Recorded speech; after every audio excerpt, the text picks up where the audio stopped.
Assalamualaikum dan salam Malaysia Madani. 1 November 2024 kembali membicarakan 5 berita pilihan dalam Berita 5 at 5.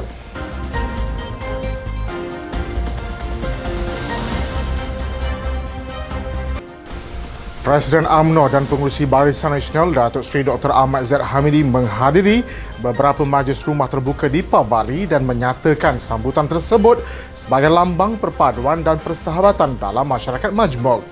Beliau memulakan hari dengan menghadiri majlis yang dihoskan oleh Presiden MIC Tan Sri S.A. Venuswaran dan Timbalan Presiden MIC Datuk Seri M. Saravanan.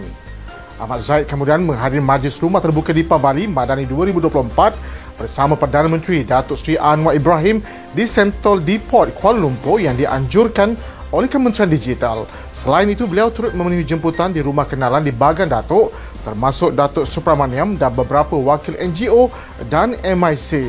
Beliau turut menzahirkan ucapan terima kasih kepada mereka yang menjemputnya dan berharap tradisi meraihkan kepelbagaian dan hidup harmoni terus berkembang dalam masyarakat Malaysia. Pelantikan Malaysia sebagai Presiden Assembly of Parties AOP Akademi Anti Rasuah Antarabangsa IKA membuktikan kesungguhan kerajaan Madani dalam memerangi rasuah di peringkat global. Menteri di Jabatan Perdana Menteri Undang-Undang dan Reformasi Institusi Datuk Seri Azlanul Osman Said berkata pelantikan itu sekaligus mengiktiraf komitmen Perdana Menteri Datuk Seri Anwar Ibrahim dalam membanteras rasuah. Beliau menyifatkan ini sebagai penghormatan terbesar kepada Malaysia untuk meneraji perubahan signifikan dalam usaha anti rasuah global. Azalina telah dilantik sebagai Presiden AOP AIKA bagi sesi ke-13 di Vienna, Australia dan ini kali pertama Malaysia diberi tanggungjawab itu. Beliau berkata sebagai Presiden beliau akan memimpin 77 negara dan 4 pertubuhan antarabangsa dalam memperkukuh pendidikan serta latihan anti rasuah di IKA. Pelantikan ini melengkapkan inisiatif anti rasuah seperti Strategi Nasional Anti Rasuah NACS 2024-2028. Selain itu, Ketua Pusjahis SPRM Tan Sri Azam Baki turut dilantik semula ke Board of Governor BOG IKA bagi sesi 2024-2027 memberi kelebihan untuk Malaysia dalam menentukan arah IKA dan meningkatkan peranan Akademi Pencegahan Rasuah Malaysia di Asia Pasifik. Pengerusi Badan Perubahan UMNO Negeri Perlis, Datuk Rozabil Abdul Rahman menyatakan sokongan terhadap penganjuran program peningkatan kemahiran yang dapat memberi peluang kepada masyarakat menjana ekonomi tempatan. Beliau menyampaikan pandangan tersebut ketika menghadiri program pemerkasaan wanita luar biasa anjuran wanita UMNO Bagan Arau di Sanglang baru-baru ini. Program tersebut menawarkan kursus penghasilan makanan yang dianjurkan dengan kerjasama College Community Arau. Rozabil yang juga Ketua UMNO Bagian Arau turut sama berharap para peserta dapat memanfaatkan ilmu penghasilan makanan ini untuk menceburi dan menerokai peluang-peluang perniagaan yang lebih baik. Beliau turut berharap program ini membantu wanita meneroka peluang perniagaan dan mencadangkan agar lebih banyak program kemahiran diperluas bagi memperkasa ekonomi wanita di Perlis, khususnya di Arau. Wanita UMNO Malaysia menyatakan rasa hormat terhadap keputusan Mahkamah Tinggi Kuala Lumpur yang memerintahkan Datuk Seri Najib Tun Razak membela diri dalam kes One Malaysia Development Berhad 1MDB.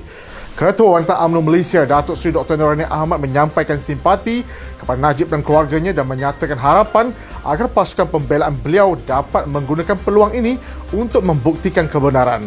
Sementara itu, Naib Presiden UMNO Datuk Seri Wan Rosli Wan Ismail meluahkan simpati beliau kepada Datuk Seri Najib Tun Razak selepas keputusan Mahkamah Tinggi Kuala Lumpur yang memutuskan bekas Perdana Menteri itu perlu membela diri dalam kes One Malaysia Development Berhad 1MDB.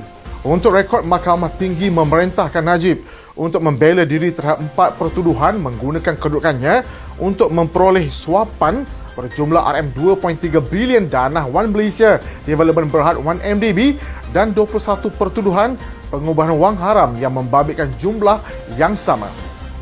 Sekretariat Perpaduan Ilmuwan Islam Malaysia menekankan bahawa kesucian agama Islam dan kedudukan orang Melayu kekal terjamin di bawah pemerintahan Kerajaan Perpaduan.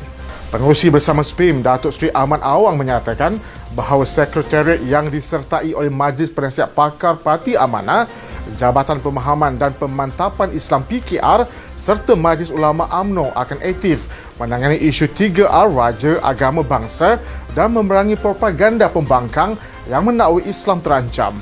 Beliau juga menyatakan bahawa isu-isu agama dan bangsa termaktub dalam Perlembagaan Persekutuan bagi memastikan hak dan kedudukan Melayu terpelihara tanpa mengira parti yang memerintah.